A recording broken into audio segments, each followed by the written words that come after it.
BootyCon. Booty. Yeah. Booty, booty, booty, booty. Well, Pirate That's Council, a may twist. We're our all playing. tall tales and singing please you. When last we left our heroes, they stood triumphant yet tested upon the festival grounds of BootyCon, having driven back the fierce Stormborne Raiders in a clash that would be sung of in tales and shanties for years to come. But victory, as often is the case, came with a twist of fate and a pinch of mystery. During the fray, a crystal prison activated amidst the chaos whisked away unsuspecting festival attendees to a sinister realm ruled by the Storm Giant King, a realm from which escape would be no trivial feat. The party's resolve would be tested not just by battle, but by the bonds of fellowship and the ties that bind. Enter Ratty, the doppelganger of our dear Captain Paulie, whose timely intervention against the Storm Herald won him no small measure of glory. Ratty, adorned in the guise of our genuine captain, quickly became a figure of contention, vying for the hearts and minds of the crew and the festival goers, muddying the waters of leadership with his charismatic duplicity. Amidst this rivalry, the true mettle of our heroes was shown. Yama, the steadfast paladin that he is, brewing tea, tending to the wounded, his gentle care a balm on the harrowed spirits of the injured. Killian, ever the insightful wizard, turned to the arcane realms for guidance, communing with the Dream Lord, asking for signs and portents, how he is to unravel the thread of the tangled web ensnaring them. The revelation that Ratty's not one, but three beings in disguise, a plot most foul to usurp Captain Paulie and claim La Floridita by deceit. However, seems the main bulk of the crew knew of this deception. Meanwhile, Karu and the authentic Captain Paulie busied themselves with the labor of love, repairing the shattered main stage and breathing life back into the festival's beleaguered heart. Their efforts were not just acts of restoration, but also campaigns for allegiance, as each hammer, stroke, and mended board were testament to their dedication to the spirit of BootyCon. Now, dear adventurers, as we gaze upon the horizon, where the stage is set for a showdown, not just of swords and spells, but of identities and Many intentions. fall in the face of chaos, but not this one. Thank you, Timmy. Not today. How will our true Captain Paulie reclaim his name and captaincy from the clutches of impostors? How will the party rescue their fellow attendees from the clutches of the Storm Giant King? And how will they deal with the encroaching navies of the Red Hand of The tasks before them are daunting to overcome the democracy imposed by Ratty to the rest of the crew. Drow priestesses, Diana, and so on rally. Can they rally the festival goers and crew under the true banner of Captain Paulie? So gather your wits and your courage, for the adventure continues. Who indeed will steer the ship through these troubled waters? Only time, perhaps the gods of fate and fortune will tell. I'm just happy you said genuine and authentic captain. It made me feel fuzzy. That's right. We here know the truth, but a lie can get around the world before the truth can get his boots on, I think is the saying. So you're up against it. One, we can do it. What are we doing first? Wear t-shirt? Oh yeah. So yeah, there's a Hells number of activities that are available on the last day of BootyCon. You've all had a short rest, if you would like one. Yep. I think Yeah. Nice. with the excitement of the battle yesterday and, you know, the repair work and the drinking, you've had a bit of a nap perhaps, but not enough to really qualify for a full long rest, as there's plenty to do. How many was that actually? Oh shit. How many did I just use? Damn it. Did the wrong thing. 1 sec. I guess we can take a moment to sort of, before we get into the final day, you want to go through and kind of give us a bit of a description of the kinds of things you were doing in the kind of last evening. You know, were you working on getting the festival back up and running? Were you insinuating yourself amongst the La Floridita crew? Were you just buying merch and getting autographs from sort of famous pirates from days of yore, you know, who don't pirate anymore, but they still hit the scene? I mean, Karu doesn't know any famous pirates except for Captain Paulie, so he's not. Why would he need? Why would he need autographs from these other people? I think it's a combination of, yes, he continues to help get the festival going. Like maybe he's up in like the rigging, getting the lights turned back on and like setting things back because, you know, he can park Karu anything. And then, yeah, he's probably buying merch for the Floridita group. Like he's probably like, I would say he's schmoozing with them and he's just like, oh, you don't have a shirt yet? Come on, man, let's go get a shirt. No, they're great. And he's like showing off his little crop top one that he's got on, which is like now too cropped and it's like above his nipples.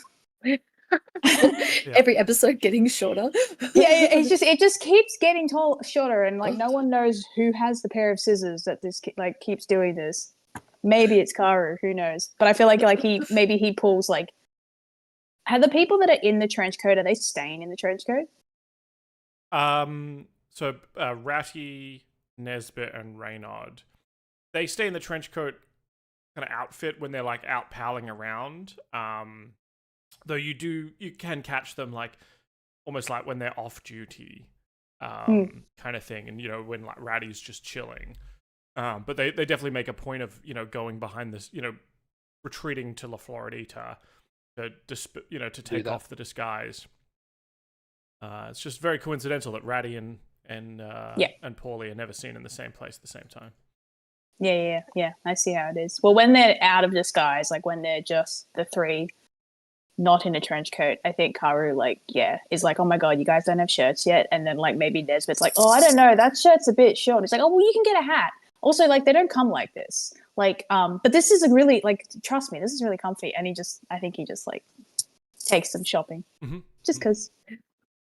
Do you want to, for me, Katie? There's gonna be an honor system. Would you like to spin the wheel, perhaps, on some? You know, you take him, you get some mystery box prizes. Yeah. Just put the wheel in there. I was like, where's the wheel? Just in Facebook chat. I get it. The wheel. Yeah. Spinning. I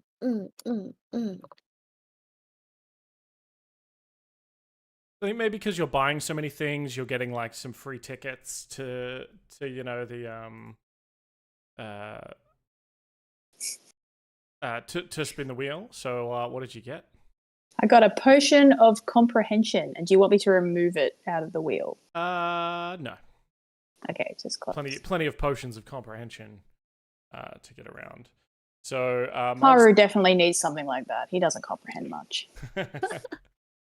So a potion of comprehension, you drink this, and for the next 1d4 hours, for the next 1 hour, you have the effect of comprehend languages. So in the potion is this sort of clear concoction with bits of salt and soot swirling in it. Sick. He's going to wait until there's more people speaking languages he doesn't know. You know? He's just going to hold on to that. That's cool. He thought it meant that he thought potion of comprehension when he got it. He thought that meant he could see through time and space, like that meme of the dude going. Yeah. That's what he thought it was. So when he found out, you can comprehend all languages, he was kind of like, oh, actually, okay. All right, no, that's pretty cool. Except, like, I'm assuming it's sold to him. Well, it's the carnival folk who's talking it up for him. Is like, oh, is your girl? Can you just not understand your girlfriend at all? Like, can you just not know what she likes and doesn't like, and never understand her? Drink one of these, but you'll easily be able to comprehend everything she's putting down. I think that's actually Karu's reaction of just what? As Karu walks away, like just with his bloody harem. and he's still just like, I still can't see through time and space with this though. Yeah. He's excited for it. Very good. All right, so you're taking what kind of merch is he buying for Ratty and Reynard and Nesbit? What kind of little gifts is he doing to kind of schmooze a little bit? I reckon it's an assortment. So I reckon one of them gets a hat. I like to think maybe Nesbit might be a little balding, maybe. So maybe he gets him a trucker cap. That just says BootyCon, but maybe it's like in like script font. You know, it's one of those fancier, subtle merch ones. Yep. I reckon he buys like a key ring, but then maybe I just had to think if rats had ears. Just bear with me for a sec. I play what I know, okay? Karu's dumb for a reason. I reckon he buys a key ring that just says like BootyCon, and Ratty like he gives it to Ratty, and Ratty's like, "What am I gonna do with this?" He's like, "No," and like maybe he like gets Ratty to take one of his many earrings out, and he like puts it through like it's an earring. How cool is that? And then he buys like a long sleeve shirt. Again, it's just like it's the slightly different merch, and he does get the scissors out, and he's like, "Want me to crop it?" And they're like, "Nah." Please stop. And he's like, "Well, you know, if you want." But yeah, I think that's what he buys. So you get a long sleeve shirt for Reynard, and he puts his ethereal arms through it, but like wears it like over the shoulder as if like like those jackets where you're just hanging. Yes. But then his ethereal arms go through the things occasionally, and then like he withdraws them to let it drop down. Hell yeah, perfect. He's got that Garp look going on. Yes. Very cool. All right, excellent. Paulie, what have you been doing? I'd probably go hang out with Ratty and stuff. Like seeing as we kind of squashed the booth. Yeah. Last session, I think I probably would go hang out with them. Maybe go meet him at the La Floridita so I can go see the ship's looking. And I want to give the ship something. Absolutely. So yeah, you the ship in all its glory. I think I do have a map of it somewhere. It's been so long since we've been back here.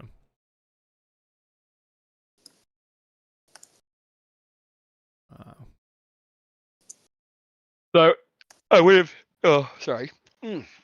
Before this, I would have taken off the Black Raven figurehead off the ETC percentage. Yep. And I'll show the guys once we get there. Yeah, very cool. Oh, and give me 1 sec. My headphone's about to die. I'm gonna change that over quickly. So a bit of a peace offering, bit of a hey, either way we're coming together. It looks like, so bringing that sort of Raven figurehead, the one that allows the ship to fly, disconnecting it from the ETC percentage and bringing it over to La Floridita. Trying to find. I think. So I want to show them. What I mean, like it's like, hey guys, look. Thorn and Killian got us a little joint present, and it was always meant to be on this ship. And it doesn't matter what happens with this vote, it belongs on La Floridita, so that's where it's going to stay.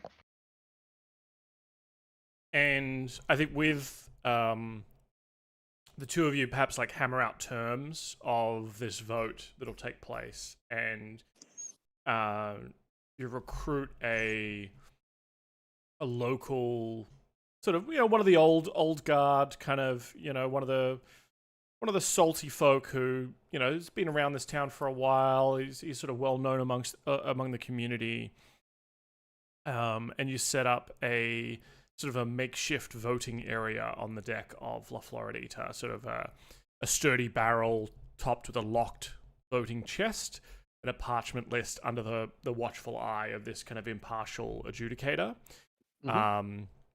And is a venerable old sailor known as Greybeard, sort of a half orc with sort of perhaps one eye, scar over one eye kind of thing.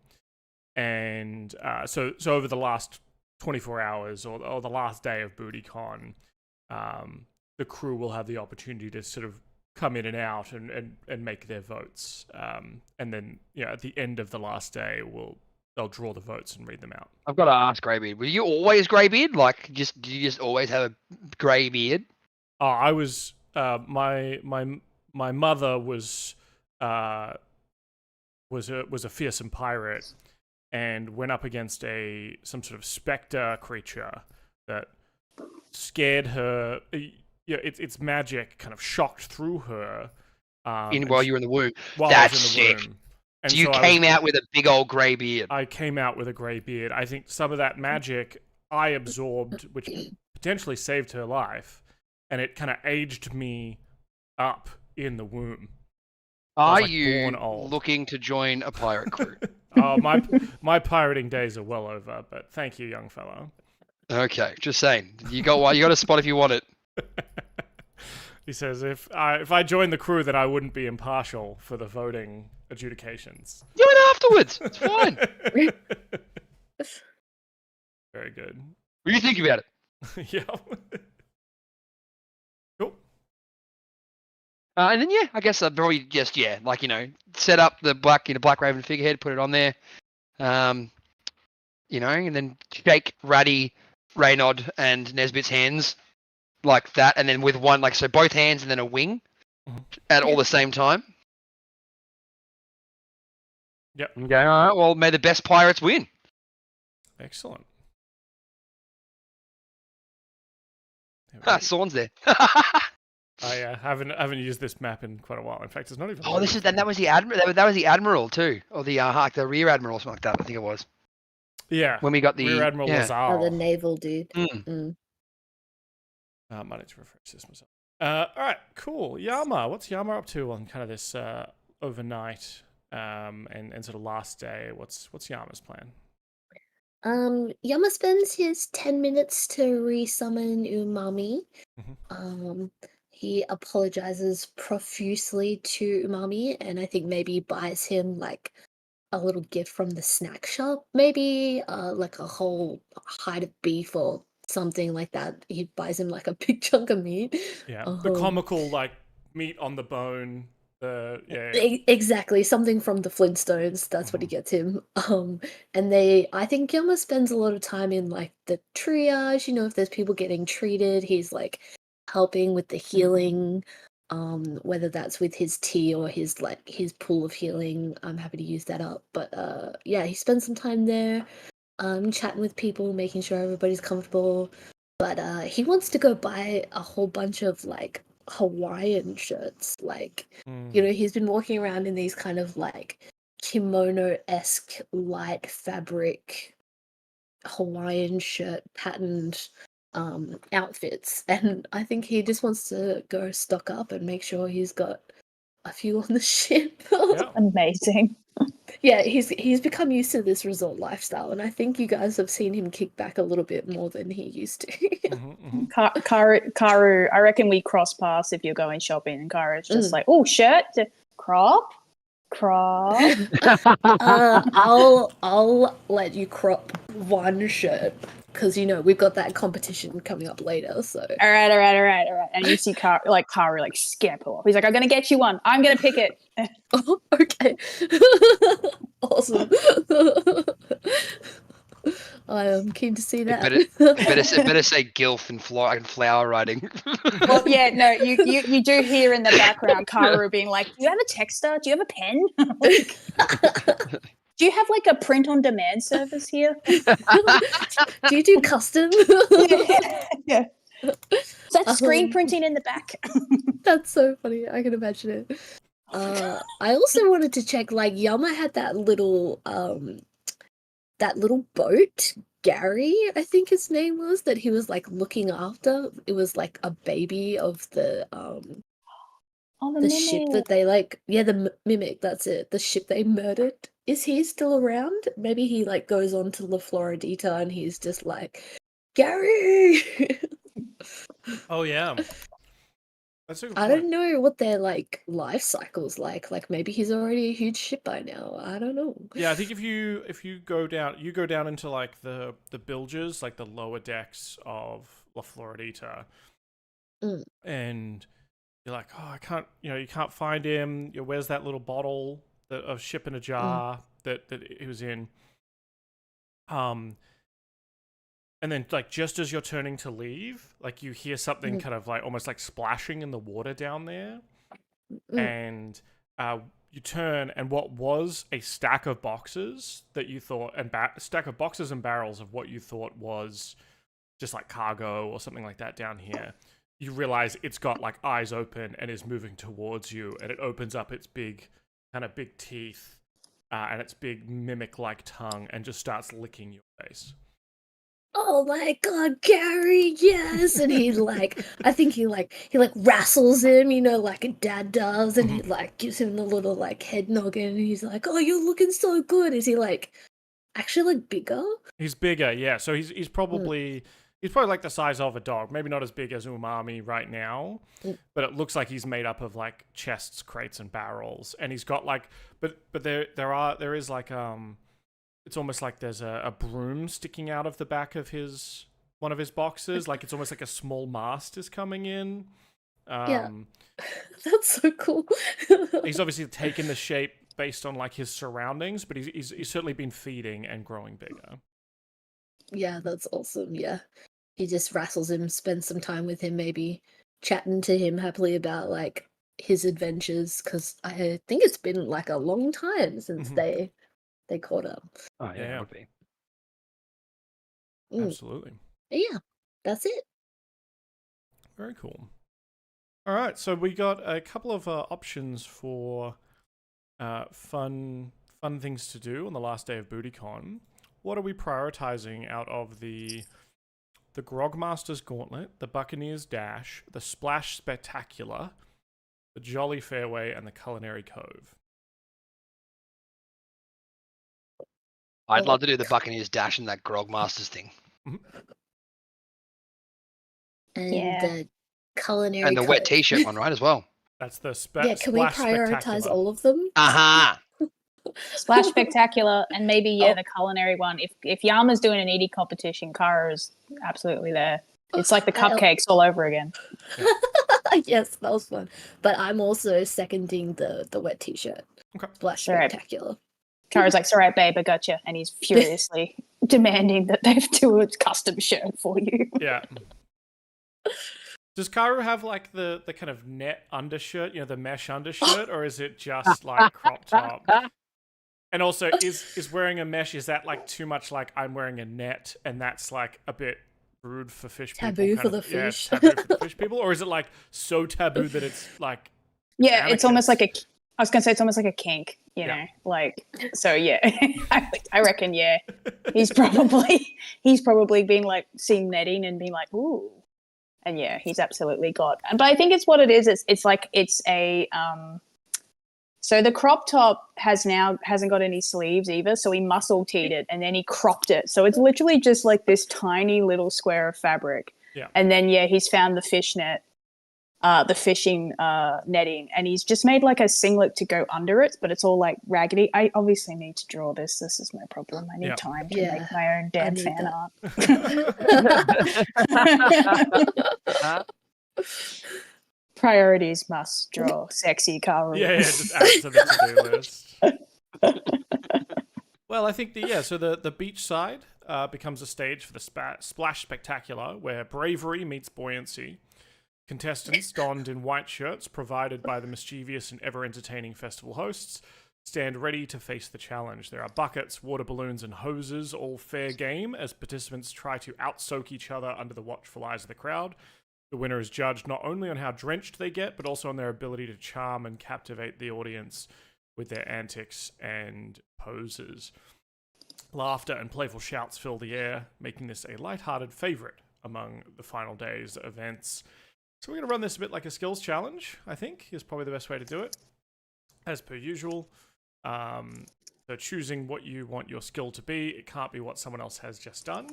You can't use the same skill twice. Let's see if we can set the DC here.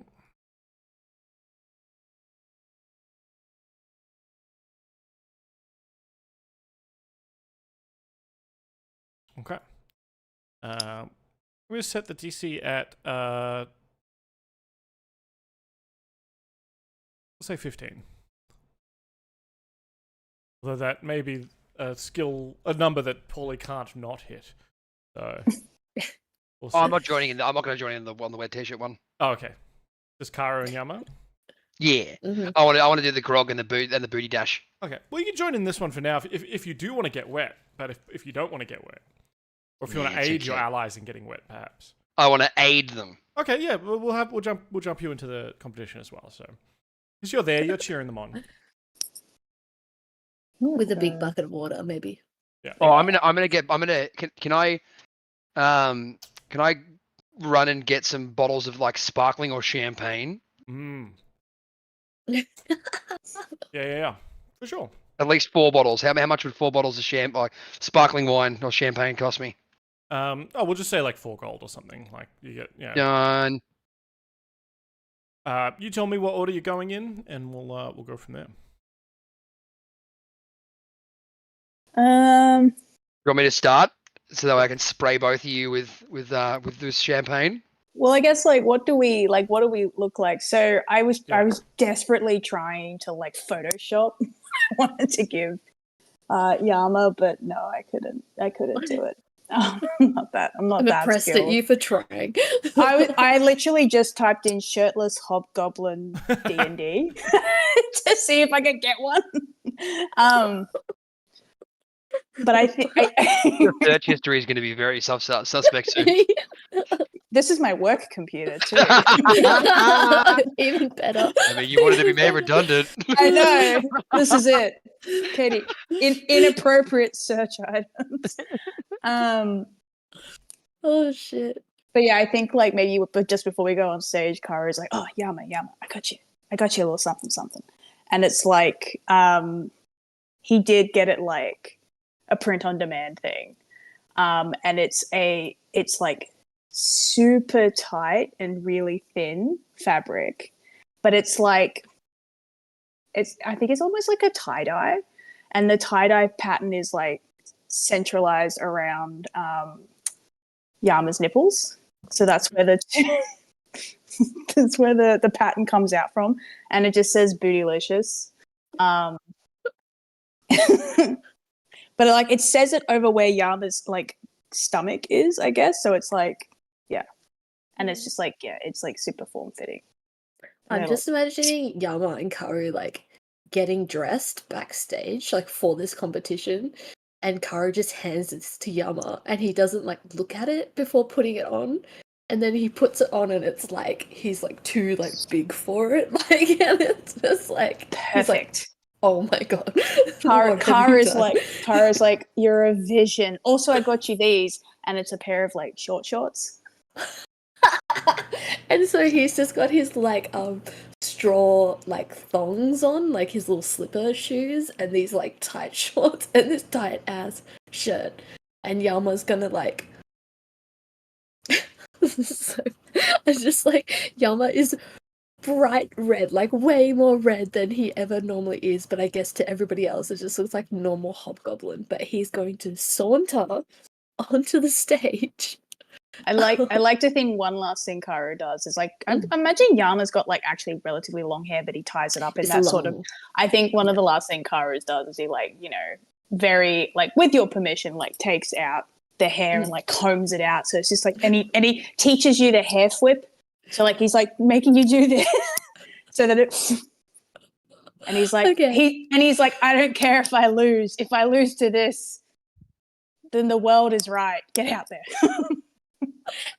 And so Yama bursts out from I don't know, the curtain or from backstage, and he's stumbles a little bit, and then he flicks his hair back and looks up at the crowd and puts his hands on his hips. And then I want him, he roars into the crowd and full flexes his muscles. And I'm gonna go for an intimidation check. Cool with that? Yeah. I mean, I'm almost at a point where I don't even need rolls. I'm just loving the description, and we can all just decide who the winner is, honestly. I think it's pretty obvious from the description that Yama looks so hot right now. Yeah. Paulie's jaw is going to dislocate from dropping so hard when Yama comes out. Oh shit. I rolled a 14, but I'm gonna use my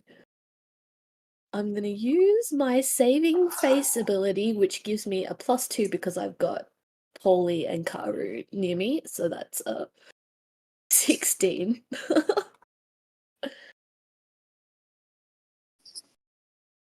Love that. So maybe like as he comes out, he kind of like, because he trips a bit, it kind of throws off the effect of the intimidation.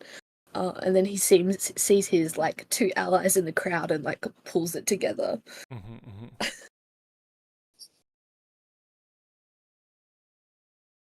Amazing. All right. Can I go next? Yeah. All right. So yes, Paulie's jaw just drops to the floor, going, "Fuck yeah, you look so hot." And to really get this wet t-shirt contest going, I'm going to sleight of hand and just pop off 2 bottles of champagne and just shake them with all I've got to just aim directly for Yama's nipples with both streams.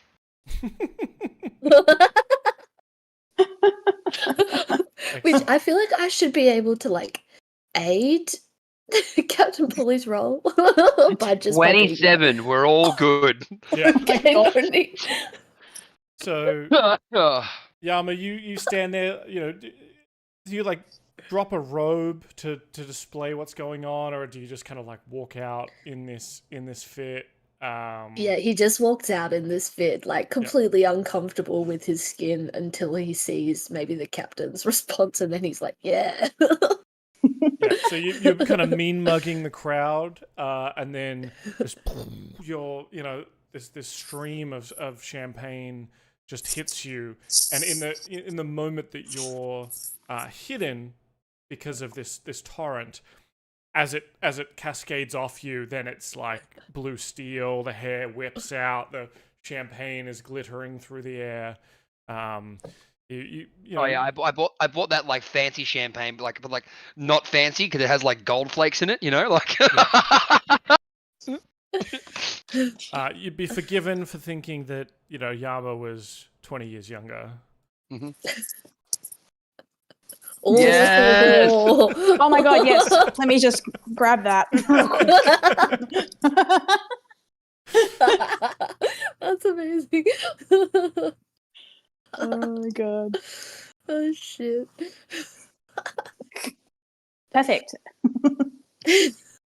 Very cool. Karu, what are you doing?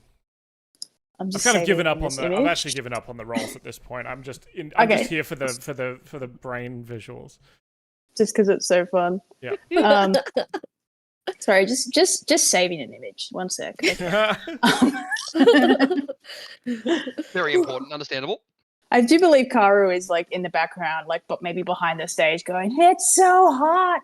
He's so hot." Like, just, but like, is a bodiless voice just "He's so hot" out of nowhere. So I like to imagine that maybe this stage has like a backdrop of sorts, with like curtains. Like they've sort of set it up so that the competitors can be behind the curtain and then kind of come out onto the stage.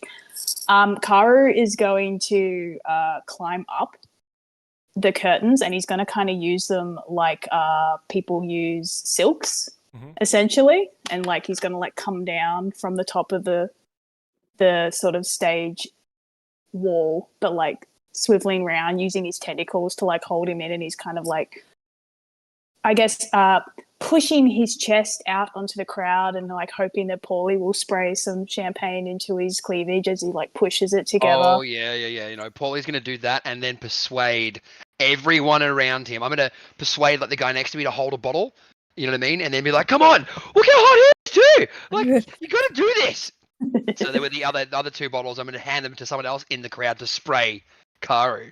Amazing. Yeah, Karu. And then Karu, I think Karu goes full like hello boys. Like he just like and I think maybe Paulie thinks back to that time. I don't remember where we were, but there was a period where we were hanging around a particular like port for a bit, and there was a joke that like Karu and Paulie would like go out and see like adult shows, and Karu would always take Paulie to like maybe the more tentacly themed ones. Yep. Yeah. I like to think something that maybe they never communicated to anyone else in the crew was that Karu often was in those particular shows. And if anything, he's just doing one of those routines, which is like, silks, essentially. But wet t-shirt. Mm-hmm.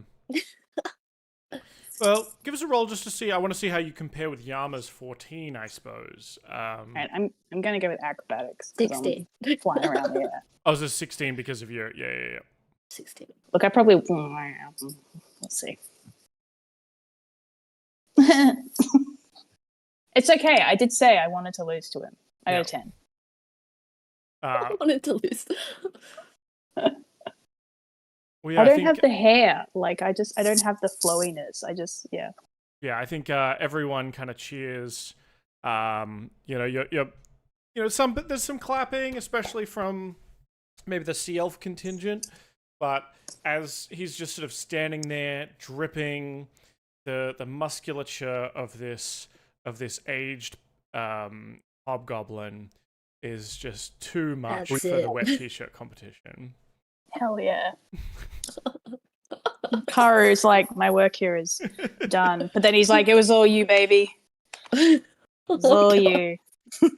So being the winner of the wet t-shirt competition, I'm just gonna roll on the wheel. I'm gonna spin the wheel for you.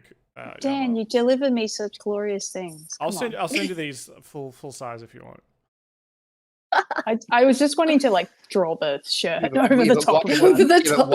But why is Yama wearing pants? That doesn't mean like in shorts. I said shorts. We need some Rule 34 here, guys. Okay. Sorry.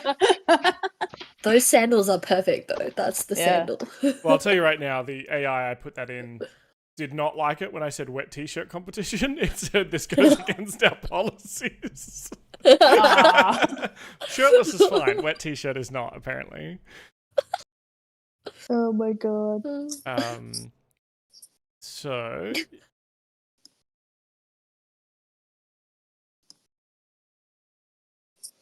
now normally you would actually get a cloak of billowing, but I think it makes even more sense that this is some sort of like, they give you a t-shirt that says like booty icon, much like we have in the background here. Yes. But like as a bonus action, you can make it like soaking wet and see-through at any time you would like.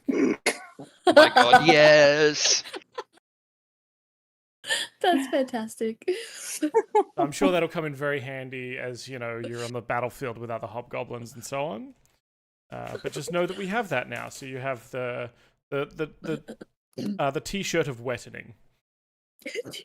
Okay. I'm gonna take a cloak of billowing and rename Everyone approves of that. Yep. Excellent. All right, what's the next thing? One of Paulie's ones. Booty dash. Booty dash, yeah. All right, the booty run, the booty dash, or the Buccaneers dash.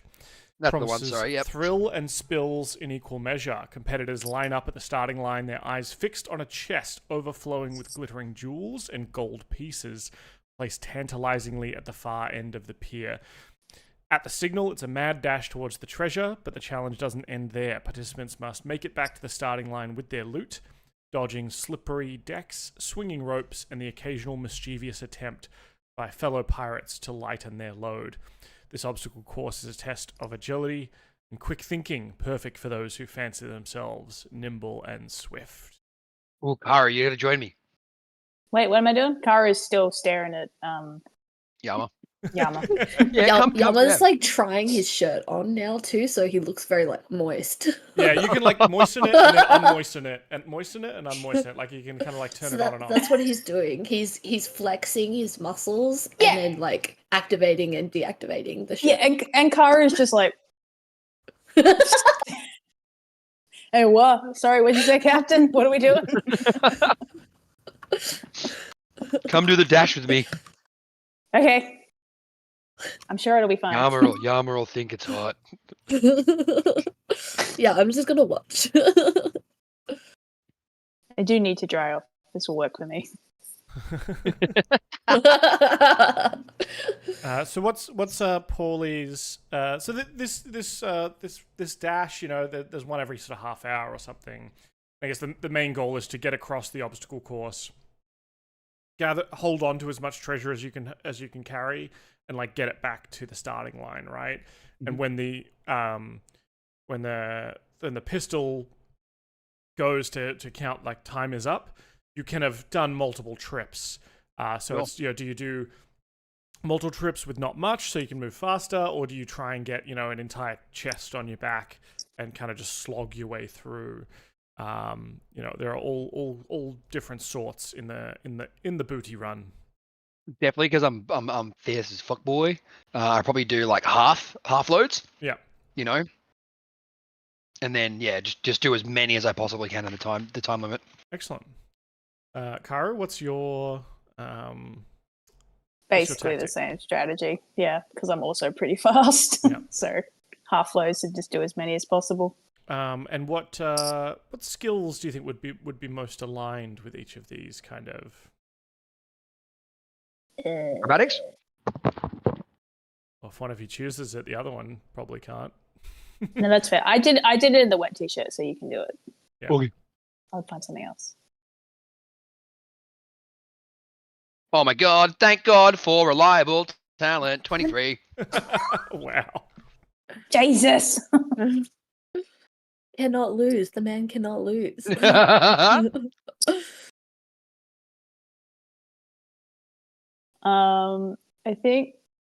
I actually think Karu, the way he's doing the half loads, is he's actually carrying like the treasure like in his tentacles. Mm-hmm. And actually, when he gets close enough to where you've got to drop it off, he just like frozen. I don't think that's going to inform my skill check because I can't think of what that would be.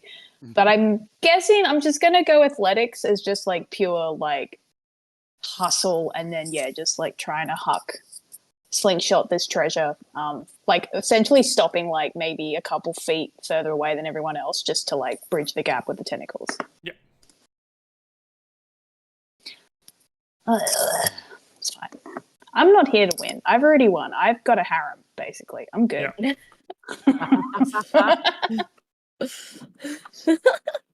That's all you need. BootyCon has been kind to Karu. Yeah.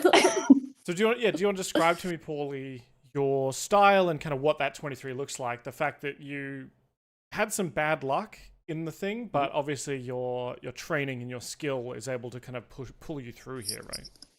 I think I like the idea of like Paulie's like as he gets through definitely with the first run to the treasure, gets to the treasure, picks it up, has a bit of a stumble, but catches it in a roll, and then so he drops the treasure, it goes up in the air, he catches it in a roll, and then like kind of like one-handed catches the treasure and puts it on his back, and then just keeps going, not losing much momentum.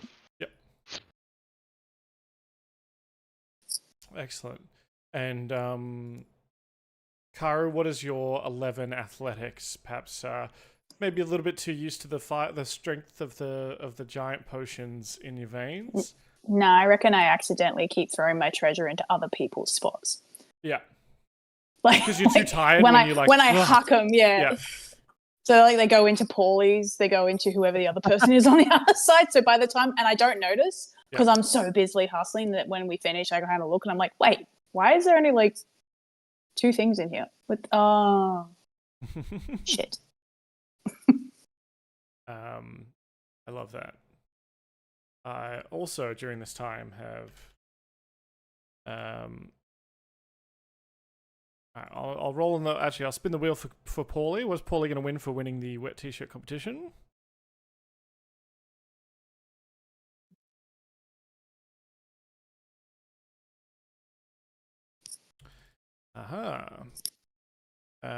So, Paulie, you are rewarded with a candle of the deep. Ooh. This is a candle you can light. The flame of this candle is not extinguished when immersed in water. It gives off light. That's and awesome. Heat. So it's sort of like you can use it almost like a glow stick underwater. Nice. Sweet. Sick. Sweet. Raves underwater, guys. We're good. Sorted. Cool. Thank you. Well, welcome. Excellent.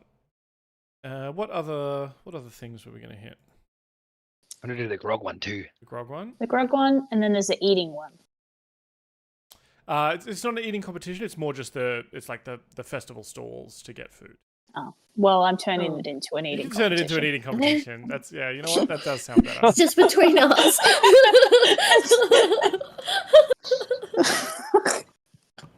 This is not close enough to Karu, but I do like that it spat this out. So I'm just gonna. Oh my god. I feel like Oh my god. Whoa. Holy moly.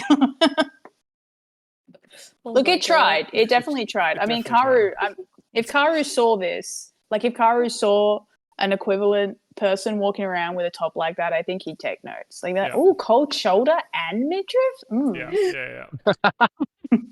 Keep the gills exposed. Nice. Nice. Yeah. Excellent. All right, so you head over to the Grogmaster's Gauntlet. As you approach the bustling center of BootyCon, the raucous laughter and cheer draw your attention to the Grogmaster's Gauntlet. A long table stands laden with barrels of the finest ales and rums you've ever laid eyes on, each contestant with a gleaming tankard at the ready. The competition is simple yet daunting. Whoever can drink their opponents under the table without succumbing to the world-spinning effects of the grog will be crowned the Grogmaster. It's a test of constitution and sheer willpower where only the stoutest or most foolhardy dare to compete. Spectators gather in throngs, placing bets and cheering on their favorites, making the air thick with anticipation and the sweet, heady aroma of spiced rum.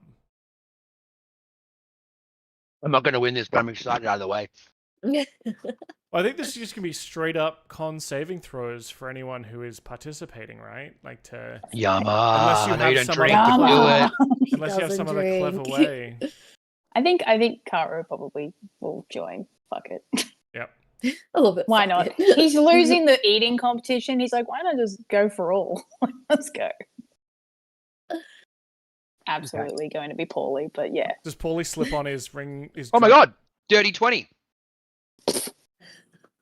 Very good. The dance. Oh! Also a Dirty 20. Oh. Now, Just like intense eye contact as we're going. now, are you on Who's the opposite? Are you closest to guys on- Yama? yeah, I was gonna say you on opposite ends of the table, and who's standing closest to Yama to get his aura of plus to saving throws? I mean, I guess that's up to Yama. Or do we just I'm roll gonna again? roll. I'm gonna roll a d6. Evens is Katie, and odds is Timmy. Nice. Evens. I'm standing next to Karu. Yes. It's a close run thing, though, right? Like you're both drinking, you're both eyeing each other off. What does that look like as it's sort of neck and neck? But Karu, I think you look over at the spectacular nature that is Yama turning on and off his wet t-shirt. And that just gives you the little push, right? Little push. Yeah. Yeah, Karu. I like to think like Karu's got the drink just in his hands, and as he starts to like maybe fail a bit, one of his tentacles is like, no, come on, and like kind of aids him. Looks over and sees Yama and thinks to himself, yes, I must be as wet inside as he is on the outside. And then he does, and then he goes, I'm not going to think too hard about that, and he just keeps going. But yeah, I think like and Paulie's gonna look at the exact same thing and just go, "Fuck, yeah, I'm hot," and then just vomit because it wasn't paying attention. Love that. How do we always do this? Honestly, we're just a little bunch of perverts. Love wrong with that. that. I'm going to spin I the love wheel. it. My face hurts. I'm going to spin the wheel for Karu, see what kind of prize he wins for being the Grog Master. The Grog Master, all hail. He's like going back to that print on demand shirt place to be like, I gotta get another t-shirt. Grog Master. Oh, interesting. This is probably not as useful for Karu, but I do like it. This is a pressure capsule from the Ghost of Ooh, Saltmarsh. I have one of those. They're dope. This small capsule is made of a beeswax blend with sand and a variety of enchanted water plants. A creature who consumes a pressure capsule ignores the effects of swimming at depths greater than 100 feet. Wow. For, I assume, a period of time. Cool. We'll say it. No, I think it's Really. Killian who has one of those. Hmm. Somebody has one. I mean, I can lend it to someone. That's what's cool. Yeah, so apparently deep sea diving can, can hurt you. Makes sense. It checks. Checks out. Mm. All right, well, let's keep going with so you were heading to the Culinary Cove. After a long day of pirate-themed fun, nothing satisfies like a visit to the Culinary Cove. Here, the sense of roasting meats, fresh seafood, and tropical fruits drift through the air, guiding you along a maze of food stalls. Sample the fiery jerk chicken, the sweet tang of mango salsas, or a hearty bowl of seafood gumbo. Each vendor competes to have the most enticing array of flavors, offering both traditional pirate fare and more exotic culinary delights. Eating your way through the Culinary Cove is not just a treat for the taste buds, but a journey across the cuisines of the many cultures that converge in Aurora's BootyCon. So, I assume Karu, perhaps, he's made a bit of a name for himself. He's been meeting a lot of the stall vendors, etc. Decides to start a food eating competition. What's that going to look like, Karu? Oh, Katie is wondering how gross to make it. Because you're on mute, Timmy. No idea what you just said. We need to know. I just said I'm imagining Homer at the chili eating competition. Yeah. Is So that when he goes off into the desert and has like Yes. an awakening? Yes. Yeah, he eats the super spicy chili. So I think I actually think it's like, they find a table, like a decent sized table, and Karu is just like, your recommended dish from every single vendor, essentially. Yeah. The gross thing I thought of, which we won't do, but I'm going to tell it to you anyway, was there's this fantastic TV series called King of the Road, and it's about a skateboarding competition between like professional skaters, and they go on road trips, and they have to complete this book of insane challenges. One of the challenges is eat the grossest thing, and you get like 150 points. Anyway, one year, one guy hurt himself so badly that he couldn't eat because when he landed, his knee bashed his 4 front teeth back into his mouth. Oh, yeah. Wow. Oh yeah, he did a drop from like a 2-story building and like smacked himself in the knee. Anyway, he couldn't compete. And he couldn't help out and get points because he was injured. So he's like, don't worry, guys, I'll do the grossest thing ever eaten.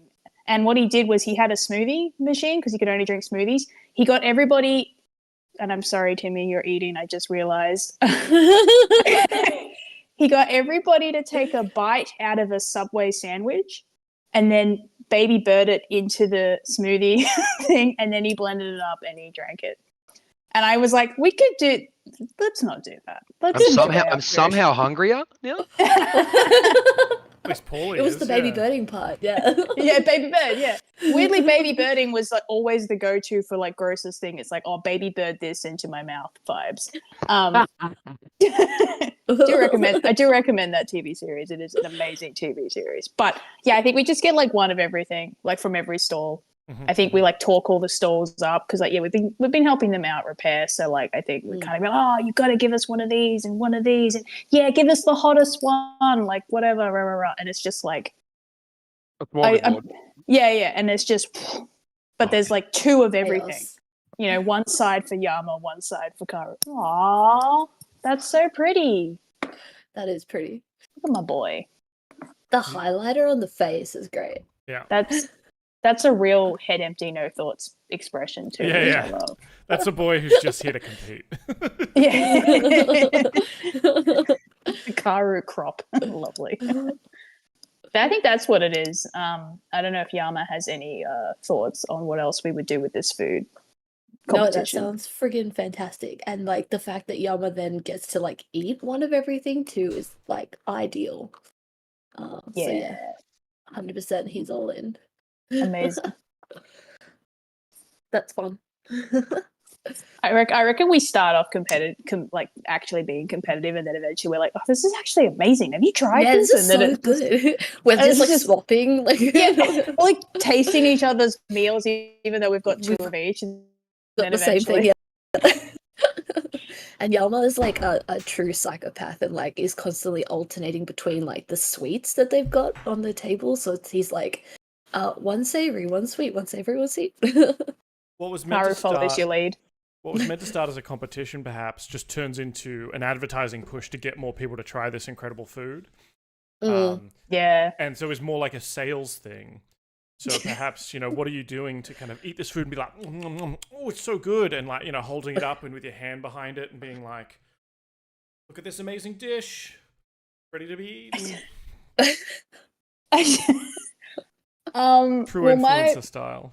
Yeah, my performance is an absolute dog. Actually, most of my checks are dog. Now that I look at it, it's quite funny. It's all like plus and -1. It's like, what did I do?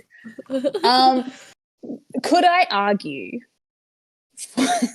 for I'm so excited. Okay. Could I argue for animal handling? Kidding. Could I? I thought we were eating food, not Yama. Come on. Yeah. Come on, wrangling that hog is animal handling, okay? Okay, I would like to argue for investigation. Oh, we are all horny, aren't we? Yeah, we really are. You have advantage because it's a monstrosity.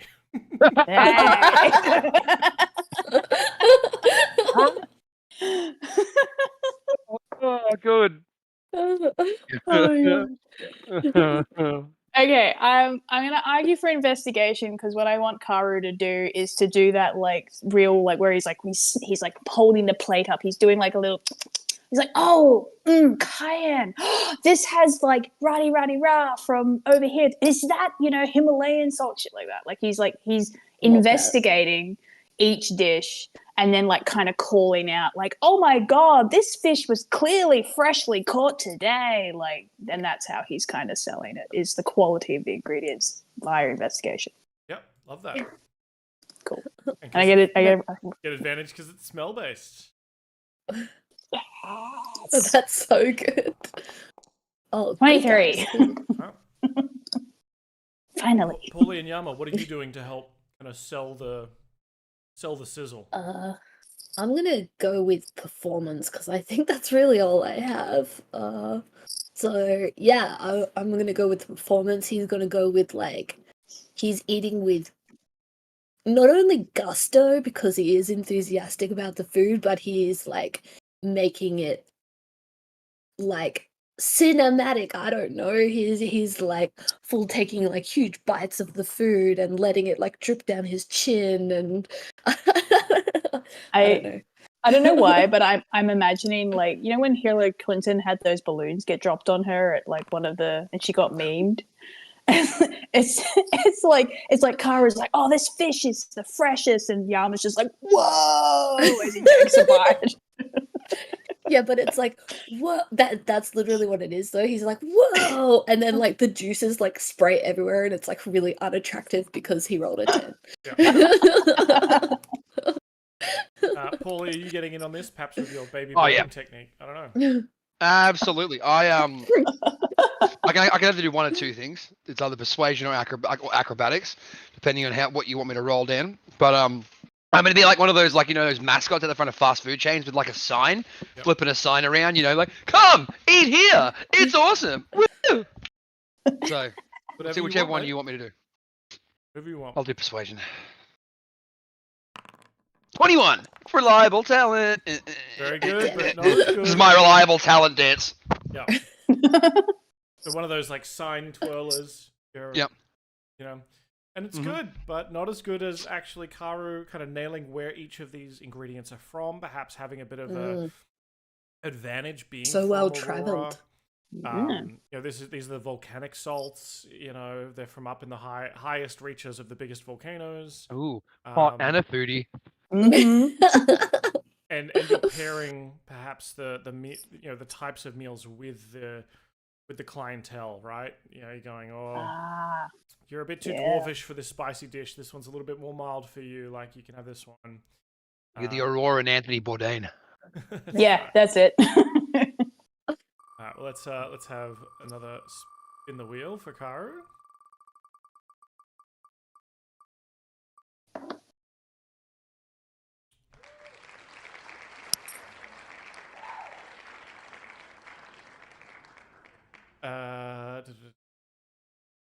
So you win Glamour Weave, which is sort of like an outfit imbued with a harmless illusory magic. While wearing this the common version of these clothes, you can use a bonus action to create a moving illusory pattern within. Ooh. I'm into it. That is common Glamour Weave. Oh, I don't know how to spell. That's right. There we go. I mean, by all rights, it should be GALAMOUR. Yeah. They've just put it. All good. Americans. Tisk. The last one is the carnival games. So there's the Jolly Fairway, games of skill and chance. You've been at some of these, the ring toss, the whack-a-kraken, sharpshooting, etc. Whack-a-kraken. Whack-a-kraken's amazing. The air here buzzes with the sounds of success and the groans of near misses as children and adults alike try their hand at winning the grand prizes, each game a miniature adventure in its own right. I imagine Yama and Kara are really full now. Maybe struggling. And Kara possibly Slowing very down a drunk. Oh, yeah.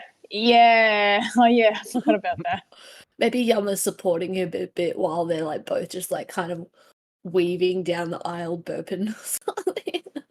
At one point, Kara just like lies down and rolls because he just can't. He's like, I can't do this anymore.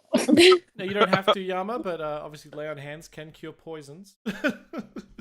Oh my god, 100%.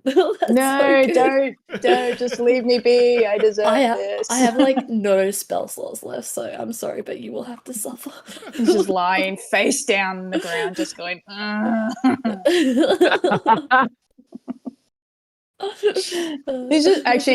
He's just dragging himself along with the tentacles, so they're just going. And he's just while the hands like not moving. Yeah. He's planking on the ground, and his tentacles are just pulling him along. So there's plenty more, gambling that can be done in the Crown and Anchor game, if you remember, Paulie. Dwarven Roulette. I shouldn't gamble anymore. Oh yeah, Whack-a-Kraken, all sorts of things. Are you going to drunkenly hit the games, or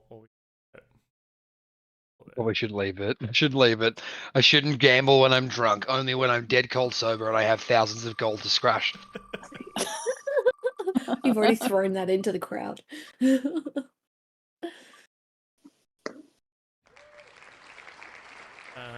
was fun. Yeah, cool.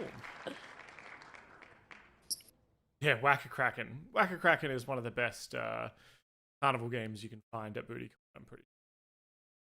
Oh, well then we have to play Whack-a-Kraken. I'll take a crack at Whack-a-Kraken. Yes.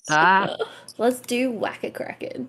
Yeah, Yama just like grabs one of Karu's tentacles and like drags him. Come on. Kara's like, not the Kraken. No. Come on, we're going to the Kraken. No. If you beat it up, it'll be cathartic. We're lucky Killian's not here.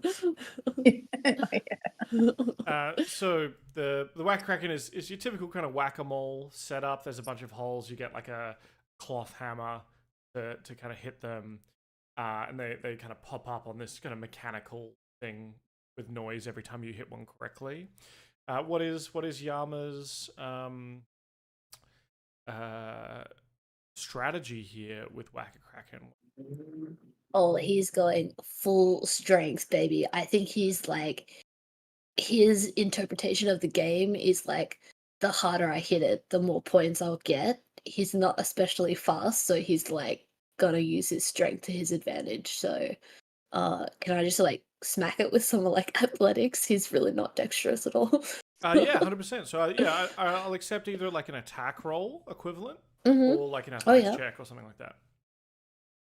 Yeah, all right, let's go in. He's gonna use his should I just roll like a I've got a dagger here. I assume my katana of the way gives me like a plus to hit, which I can't use here. Do you have like an unarmed strike or something, maybe? I mean, Oh, I do. Yes, I'll do that. okay. I was gonna say, I mean, you could Here use we the go. katana if you want, and it's that thing where Ooh, natural 20. Describe to me, is this like, you know, does Yama hold the hammer, the cloth hammer, like at his side, like a katana? Yes, and like bam. Yeah. It's like the anime scenes where like it just like flicks out of the sheath, like, and he just smacks it like so hard that the machine just registers so many hits at once because of the strength of his like singular strike. Mhm. Yeah, I think like you time it right that all of them are up at the same time, and even with the cloth hammer, you extend your arm out, and just all the tops of the krakens pop off and fall onto the ground. And he's like then the cloth trying hammer, to fix it. You shake it to the side and put it back in your side. Yes. And then he quickly goes to try and fix the game because he's like, oh god, I broke it. I'm so sorry. You are rewarded with a bottle of boundless coffee. This metal bottle carries delicious warm coffee. The bottle comes with a stopper, which is attached to the bottle by a little chain. Even when open, the bottle won't accept any liquid other than the coffee it produces. The coffee inside is always comfortably warm, and none of the heat can be felt through the bottle. Each time you drink the coffee, roll a d20. On a 1, the bottle refuses to dispense coffee for the next hour. If you pour coffee from the bottle rather than drink from it, coffee vanishes the moment it leaves the bottle. Oh wow. Ooh. I guess Wait. Yama's gonna become a coffee guy. I was like, does Yama like coffee or is he exclusively a drink guy? I don't think he's tried coffee. Maybe he's like not come across coffee yet in his travels. I I think can like imagine like a really pumped up, like energetic Yama now, like yeah, Oh, come yeah. take some of it. Caffeine Yama, oh my god. Maybe you guys won't like him. I do think like once you like if you like open it to like sniff at it, Karu kind of goes. He's like, oh, it's a palate cleanser, please. Can I?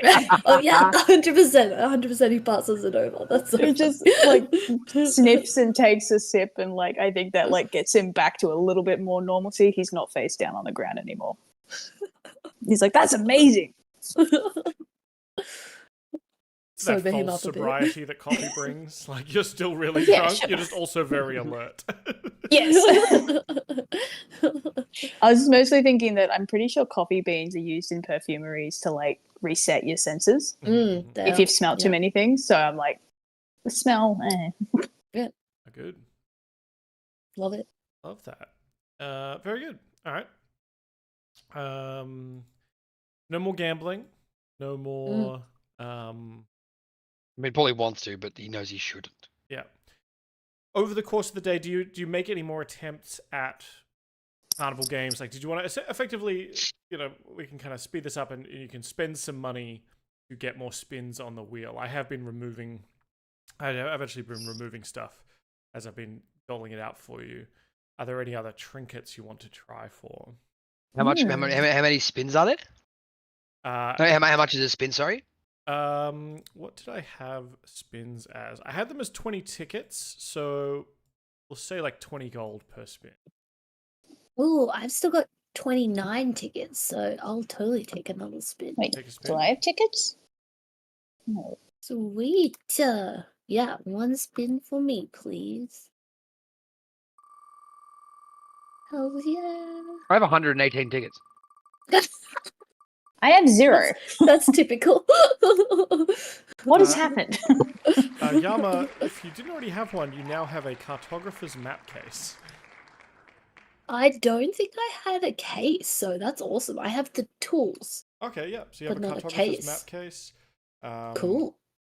Awesome. This item is the kind of thing you need to be a cartographer. At rank 3, it becomes like a magic item. Ooh. Cool. I'm half a rank at the moment, so I look forward to. I have all these cool items that I'll be able to use when my cartography goes up. I'm super Yes. excited. That's awesome. Excellent. Paulie, you wanted some spins? 5 spins. Yeah. Work out. Actually, go 4 spins for me, 1 spin for Kari. Yeah. Oh, So- thanks. I was just gonna buy spins. Take 18 tickets so you can get another one. They just need 2 more gold. Okay.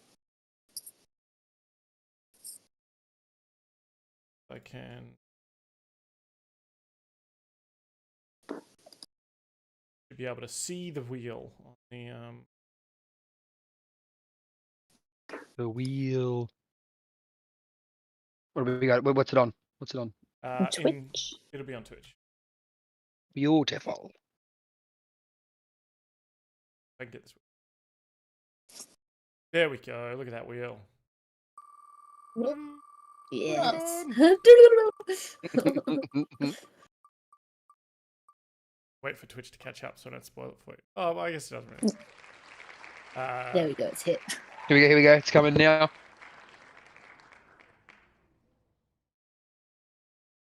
Ooh, boots of false tracks. Whoa, what's that? Funnily enough, this says only humanoids can wear these boots. I guess you're humanoid, but Paula, you typically don't wear boots. I don't wear boots. While wearing these boots, you can Boots. choose to have them leave tracks like those of another kind of humanoid your size. So, Ooh. you know, another kind of species or if you know the type of boots, you know, you maybe be able to shape them. I don't like boots and I don't want them. So someone else can have the boots if they want them. Well, I mean, Kara doesn't wear shoes either, as far as I know. No, he doesn't know. And also, I got the boots that were a gift. The ones that hurt my feet but are amazing. What are they Oh, called? that's right. Boogie boots. Oh, I got boogie boots. I got the boogie That's boots. so Actually, maybe I'm wearing them. Let me just check that. All right. No, I'm not Second doing that. spin I for take. Paulie. Second spin for Paulie. Ooh. I love spinning the wheel. A lantern of Tracking? tracking. Ooh. This hooded lantern burns for 6 hours on 1 pint of oil, shedding bright light, 30-foot radius. Each lantern of tracking is designed to track down a certain type of creature. Do you want to roll a d10 for me, please, Paulie? One giant one, please. 10. Unfortunately, this one is designed to track undead. While the lantern is within 300 feet of any creature of that type, its flame turns bright green. It doesn't pinpoint the creature's That's location, sick. just if it's nearby. So it turns green if there are undead nearby. You want it, Yama? Yeah. Fuck Take it. yeah. That'd be sweet. Very Thank well. you. I won't remove that from the wheel because there are 10 options of lantern there, and one of them is giants. So, let's see. So that's the second roll. You wanted? Would you have 4 rolls, Paulie? Yeah, 4 for me, and then 1 for Karu, and then I gave the other 18 tickets to Karu as well. I think that was from me gambling a lot. I just don't know why I have 0. I don't know what I did. Maddie says that your mic's real quiet, Dan. Oh, is it? Oh, that's upsetting. Thanks, Maddie. Potion of advantage. Ooh, sounds good.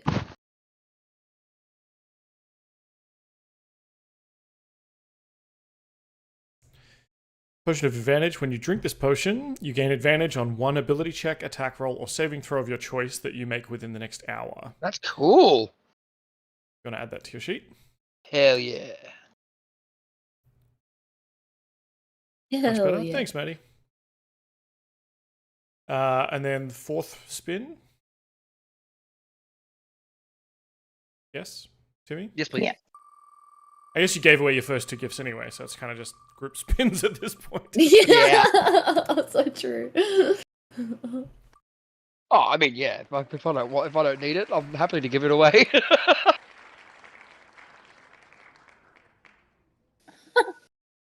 Ooh. Ooh. Can we chop off one of your legs so that you can wear it? We chop off one of your legs and find out it's an arm. This item replaces a lost limb, a hand, a foot, an arm, or a leg, or a similar body part. While the prosthetic is attached, it functions identically to the part it replaces. You can detach or reattach it as an action, and it can't be removed against your will. It detaches if you die. I love that. Yep, thank you. Just in case I lose a wing. Or a leg. Peg leg Paulie. Yep. Mm-hmm. Yeah. It's kind of like it needs to happen now. Yeah. The best thing is too, I'm canonically. gonna forget that I have that in like a year, and then be like, why the fuck do I have a prosthetic limb? How many more spins have we got? Is it just the rest of the session spins? As just 2 from me. I'm gonna like spend the gold to make it up so that I've got enough. Sure. And I want to take one more spin. Because why not?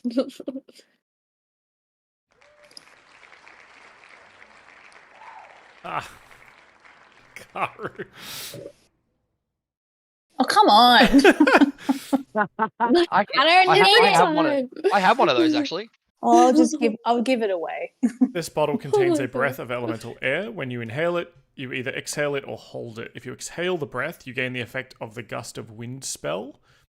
If you hold the breath, That you could be don't need useful. to breathe for 1 hour. Yeah, gust of wind can be kind of fun actually. Yeah, because we could use it to like get us away from a fight. Yeah. All right. I'll keep it. Or I will actually offer it to Yama first. I'll be like, do you want this? Well, You could definitely use it you want to... my coffee? I would definitely allow you to use it to change the direction of wind during naval combat. If you're using it at your own And might. I'm more off the boat in naval combat. I tend to jump off the ship. So Yeah. if you'd like let's it. swap. Please take the coffee. Maybe it'll pep you up. Ooh, yeah. He takes another swig. Sweet. Good trade. Excellent. One more spin for me. I have already gotten a few spins, so this is Maybe. okay. I'm gonna be back, but I'll be just gonna go have a quick cigarette while we do this. Mhm. So I'll still be listening, but not on screen. What is that? I cannot read that. Wall rigging. Sounds intense. Oh, So I hope it's you- like a harness for you, personally. the enchantments placed upon this collection of heavy ropes and canvas sails make it impossible for them to be set ablaze by any means, non-magical or magical. Oh, What? that That's sounds sick. fucking awesome! That's awesome. that's cool for the ship, yeah. Another boat item. Yeah. An individual piece Well- of rope or fabric separated from the whole loses its magic, but rope or fabric used to repair the rigging gains the enchantment's benefit. Cool. Yeah, that's still sick. So if you look up war rigging, in fact, I can send you... It might not be in D&D Beyond, It is not. but I'll put a link to it in the Discord, Thank you. along with Sexy Karu. Thank Please you. send it Super to important. all of us. Yeah, it's Yeah. in the Discord. Good. For special Good. for special sailors. Good. Spinning for Yama? I have 9 tickets, so I'll just make up the rest. Yeah. Ingo, please.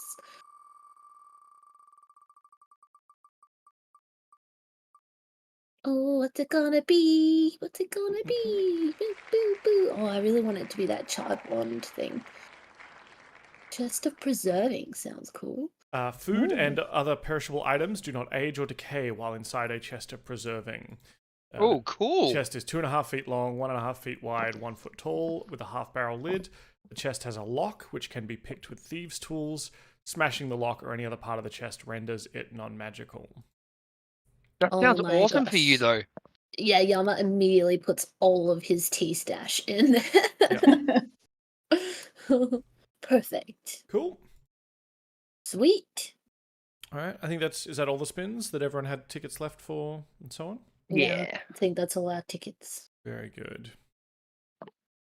All right. Chest of preserving. Well, Yeah. as we'll close out with the we get to the voting.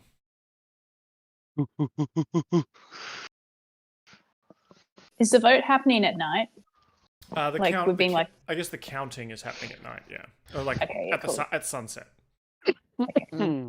I will say Karu probably spent whatever time left up to that point, maybe just not drinking alcohol. Trying to Sorry, stay I'm a up bit- with his coffee. Yeah, he's just drinking his coffee. But I would say he's definitely like hanging out with Oh no, Paul. Yeah, everybody. Yeah. Paulie doesn't. Definitely just he keeps trying to like I guess do some last minute polling. Yep. Trying to maybe by probably drinking with them. I think Kara is still drunk enough to be amongst drinkers and it not be a problem. He's just not drinking anymore.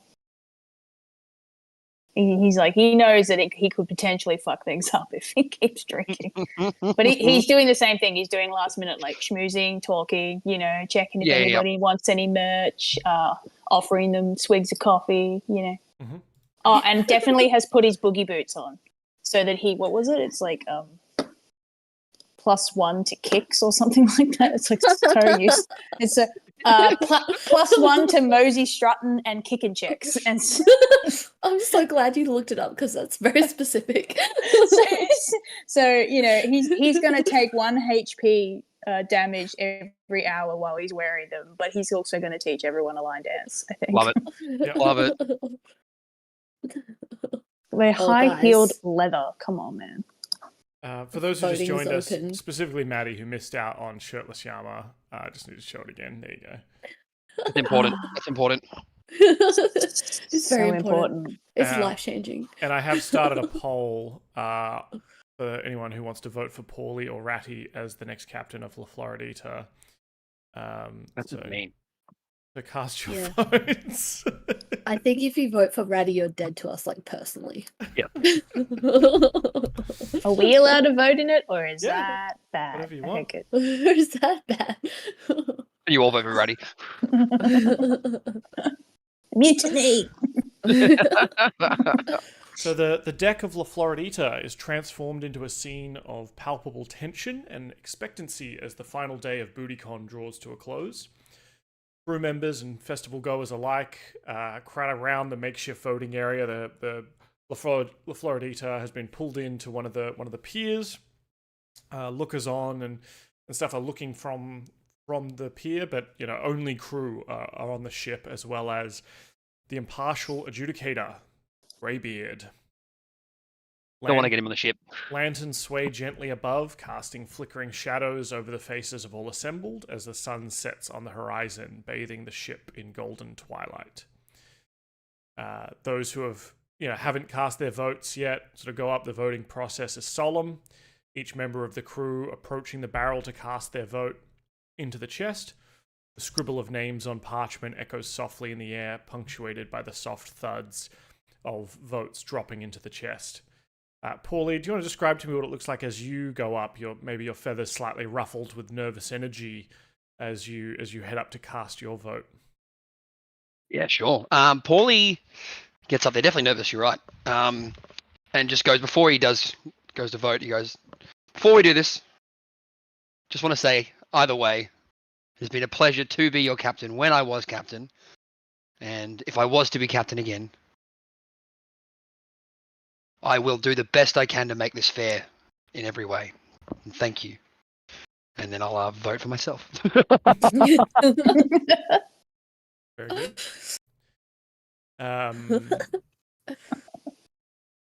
Karu, what does it look like when you go up to vote? Well, I think yes. Dun, dun, dun, I just realised I can vote more by using inspiration points. That was a terrible idea, Dan. That was a terrible idea. Look how many votes there are now. Oh my He God. must be stopped. Here we go. I have 12,000 inspiration points, okay? Oh my God. So Karu, Karu has his boogie boots on, and I actually think he's doing that thing that you see at polling booths, like out the front, and he's doing the vote for Paulie. But as he does it, he does high kicks I'm broke because he has +1 on kicking or whatever it is. So he's just like, vote for Paulie, yeah. vote for Paulie. Yeah. So you're taking 1 damage every time you do it? I take 1 damage every hour that I'm wearing them, so I reckon he wears it for like 4 hours before he can't do it anymore. Perfect. If it was one for every kick, oh no, bad times. And then I think once everybody's kind of like gone before him, I think he definitely struts up because again, boogie boots, and kind of does a bit of a supermodel flourish when he sort of drops the vote in, like he sort of like puts the vote in, does a spin, and then comes back down. Mm-hmm.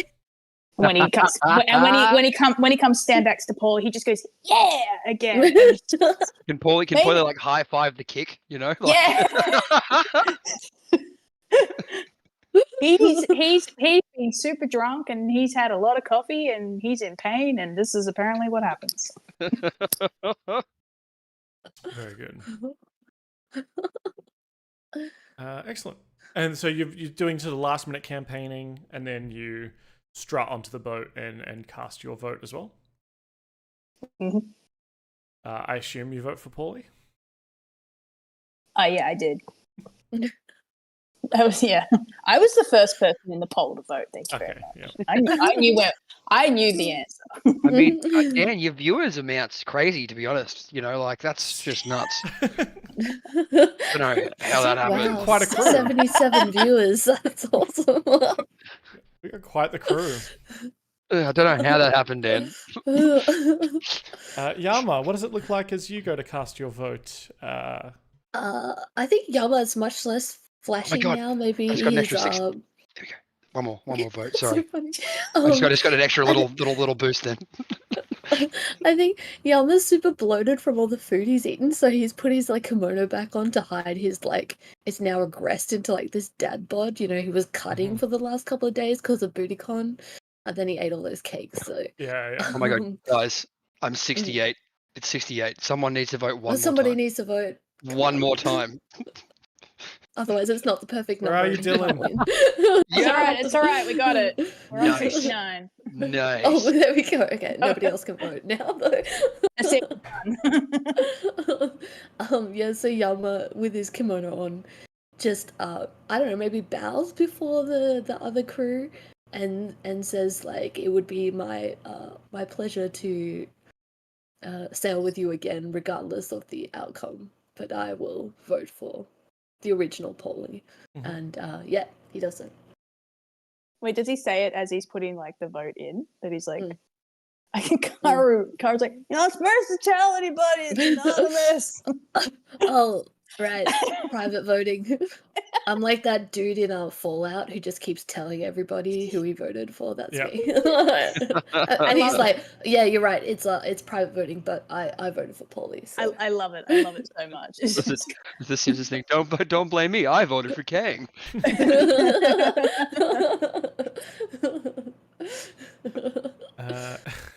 Brilliant. Ratty, usually the mirror image of Paulie, with an air of cunning that marks his duplicity.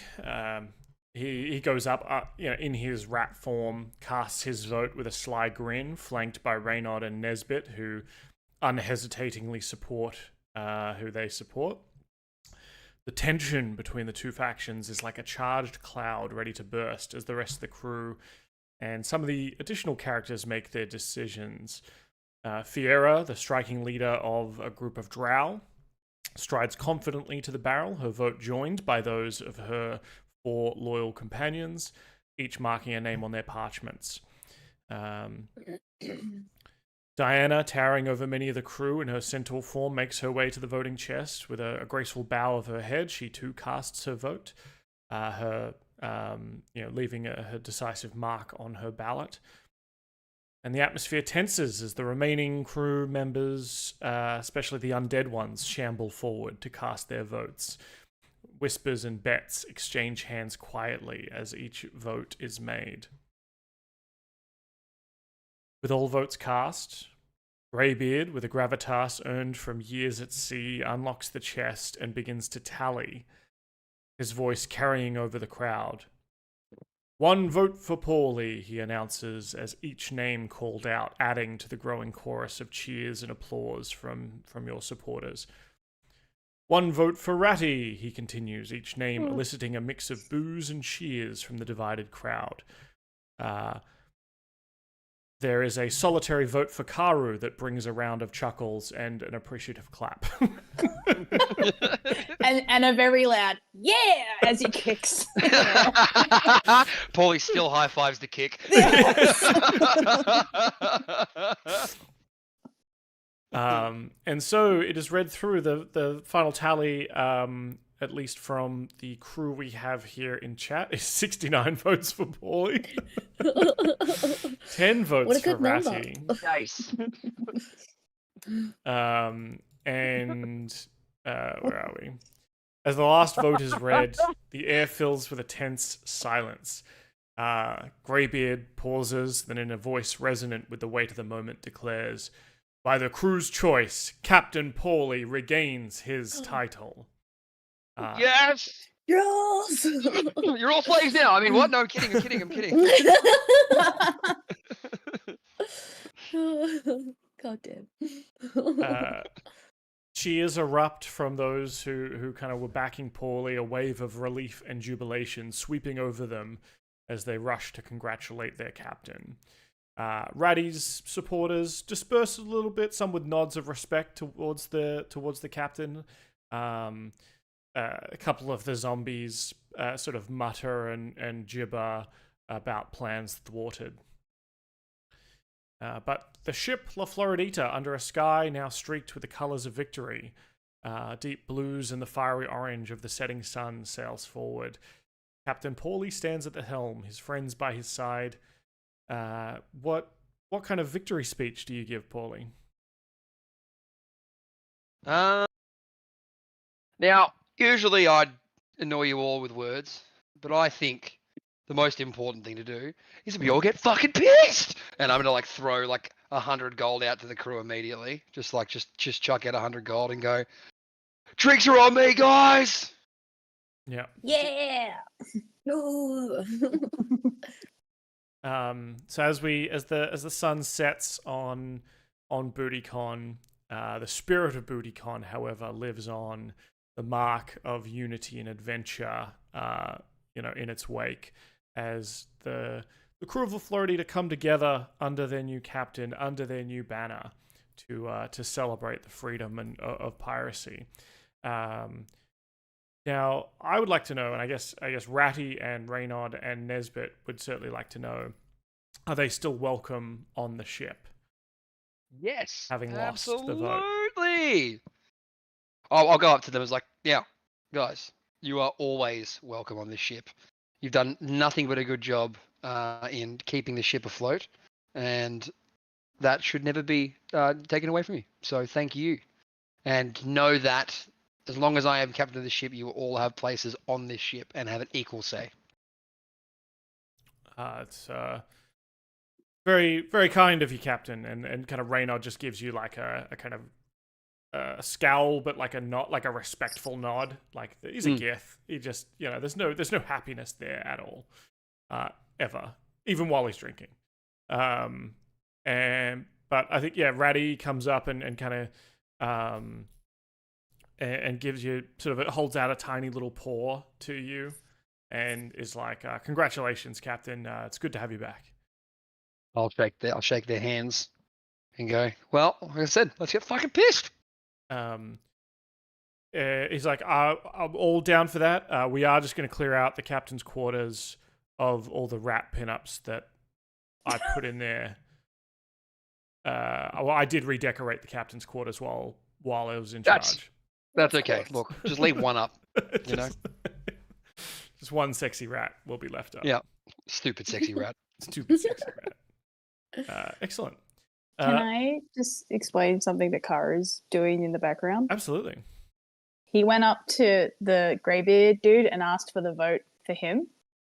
And then he's been walking around with a piece of paper and asking people to write his name because he wants to compare the handwriting.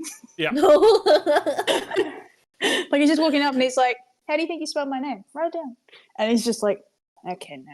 And he's just, do I find the person that voted for me? Give me perhaps an investigation check. Come on. Just the normal one because nope. Oh, nat 20. Hey! Perfect time for it. Not only do you find it, but they marry you on the spot. Yeah. Yeah, I'd say with a nat 20, you're going around, you're asking, and then like a kiss of breeze, whips up, and you actually get a bit of a smell of perfume from the parchment, and you realize it's the same one that you can smell from across the ship. And you look up, and they're giving you a smile and a wink. Is Avalon Chance? Ooh. Oh, And she kind of blows you a kiss across the deck. He moseys on over. We can up there, but Well, she sees you start to make your way over, and like gives you a wink, and she kind of scampers up the rigging up into the crow's nest. So she's on like the other side of the ship to you, so you're able to kind of jump on the other side of the rigging and make your way up as well. We'll meet up at the top. Excellent. Yeah. Excellent. Excellent. What else? What's Yama and Paulie doing as the festivities get underway on the ship and the drink flows? I don't know. I think I'm a bit shocked anyway that we won, to be honest. So I think I'm just excited. Just excited. Yeah, I think Yama's also really like, because this means, they'll move all their stuff back onto this ship, they get to go back on this ship and all their friends. Get to hand back the 80 percentage, yeah. Yeah, so I think maybe Yama's just going around like shaking everyone's hands and like getting reacquainted, basically. Because now there's no like animosity or any kind of like tension between all of them. It's kind of like back to how it used to be. So he's just like absorbing the atmosphere. Excellent. So yeah, as the night wears on, we kind of fade out, or the camera pans out.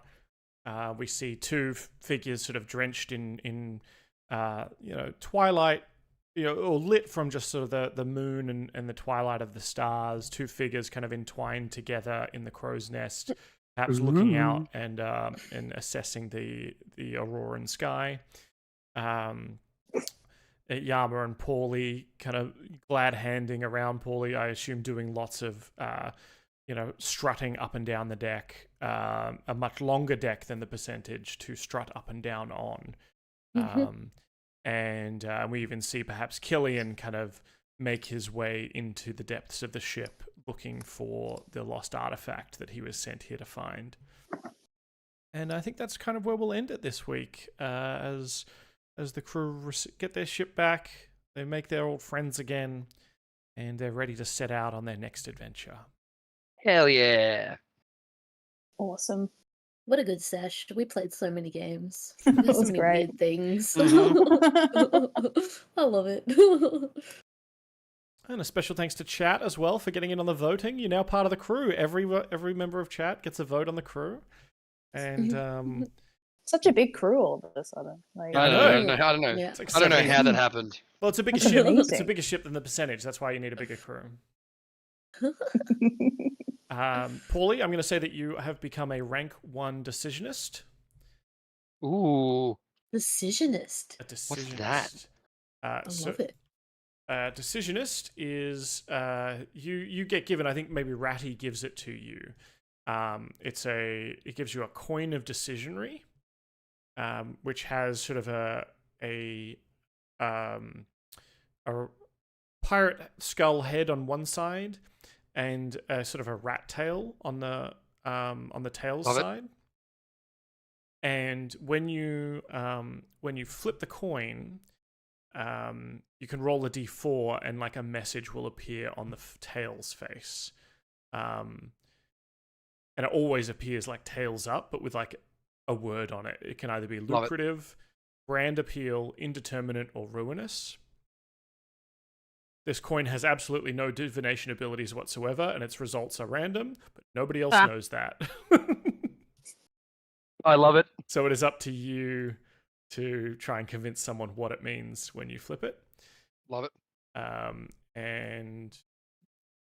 As a rank 1 decisionist, effectively this coin counts for 2 votes if you're ever at a deadlock. Love it. when you're voting on, say, what adventure to go on next or whatever. No votes required, obviously, in the heat of combat, but this coin sort of lets you cast 2 votes when making a vote. So the captain gets 2 votes. Yeah, hell yeah. Cool. All right. Anything else you wanted to cover, or anything else you wanted to touch on before we call it? No. No, I think so. No worries. All right. I think I saw Niall, Manda, and Maddie in there voting. Niall didn't vote. That's a finable offence. It is actually mandatory to vote on pirate ships and in Australia. So you Throw him off the ship. You get no democracy sausage, and you will be keel-hauled. We're going to call it this week, and hopefully we'll be back with all 4 of us next week. I think we'll need to chat between sessions on where we want to go next. Will we try and rescue the missing festival goers? I forgot about you that. try and stop the Hobgoblin Navy? Or will you look more into this missing Stormfeather ancient pirate, and perhaps where he kept his stash? Or many other adventure options. I'll just need to know so I can prepare. That's fair. Yeah.